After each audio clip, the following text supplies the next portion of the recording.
We turn now to the other side of the aisle, the race for the GOP nomination. Former President Donald Trump is edging out Florida Governor Ron DeSantis, at least when it comes to DeSantis' own congressional delegation.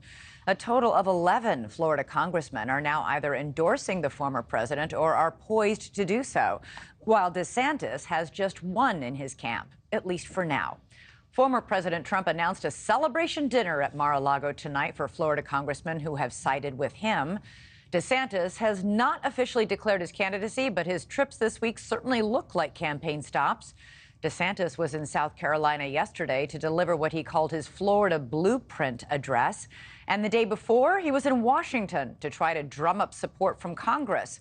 But that failed, with at least one congressman, Lance Gooden of Texas, who right after the meeting with DeSantis sent out a statement endorsing Trump. For more on all of this, let's go to Kelly Meyer, NewsNation's Washington correspondent, with more. Hey, Kelly.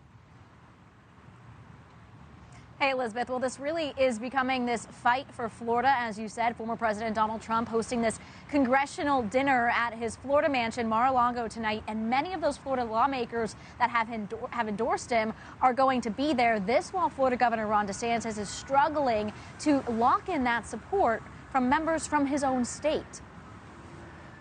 Tonight, another Florida Republican endorsing former President Donald Trump in 2024, and one more set to endorse soon. Congressman Gus Bilirakis joins the list of lawmakers flocking to the former president over their home state governor. 10 total, including some that previously stood by Florida Governor Ron DeSantis. Ron DeSantis kept our businesses open, and he's to be rewarded. Still, DeSantis hasn't publicly declared he's running. It's the latest blow after what critics are calling a bad week for the Florida governor. Ron DeSantis, you can't hide. His recent stop in Washington, D.C. falling flat. Are you excited about the turnout, members of Congress? Barely any members of Congress showed up. Things not looking so bright back in the Sunshine State either. Republican lawmakers in the State House stalling a slew of agenda items with just a handful of weeks left in the session.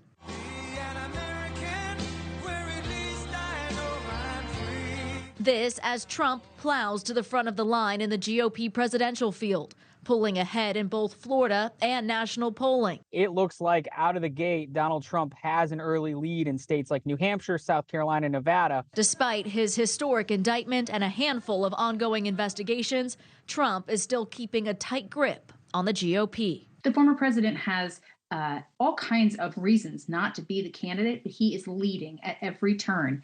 And he's playing in the game in the home state of Governor DeSantis. Now, tomorrow, DeSantis will be back in the D.C. area for an event. And a week from tonight, former President Trump will have another big rally, this time in New Hampshire, the first in the nation primary state. That will be his first big event since his historic arrest, now just over 2 weeks ago. Elizabeth. All right, Kelly, thank you so much. And let's dive into all of this with our political panel. Julia Manchester is a national political reporter for The Hill, and Marco Caputo is a national political reporter for The Messenger. Okay. Marco, you've covered Florida for years. You know DeSantis well. You say this isn't just a bad week for DeSantis, but a bad spring. Explain.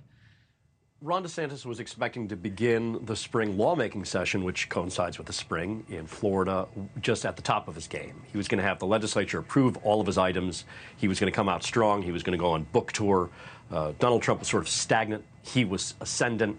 And, well, the trajectory just didn't work out that way. I mean, the real kind of game changer here, or the inflection point, I should say, not game changer, was that indictment. Something odd happened is, in the report we just listened to, they said that, Trump saw his support increase despite the indictment. In fact, it was partly because of the indictment. You saw Republicans coalesce around Trump, and you saw DeSantis unsure of how to respond. I think we lost Mark right in the middle of making a very, very important point. So, Julia, you're going to pick up. You actually spoke for an article that you just wrote to one prominent DeSantis donor who said that Trump comes with a lot of baggage, but that he does seem more disciplined this time around. And that DeSantis is making the same mistake Mitt Romney made in 2012, which is allowing your opponent to define you.